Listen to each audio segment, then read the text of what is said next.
welcome to the Hyde at Caerlaverock. This is Sensory Adventure at the Hyde.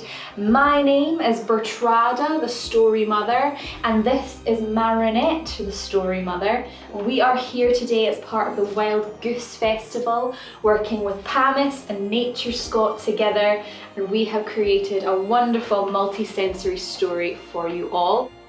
Marinette travelled together with me to Dumfries to tell stories, and my stories are all through the use of my voice, but Marinette's stories are through the use of her body and gesture, and she brings things in that we can smell, that we can taste, that we can feel, and we have joined forces and are working together here in Dumfries.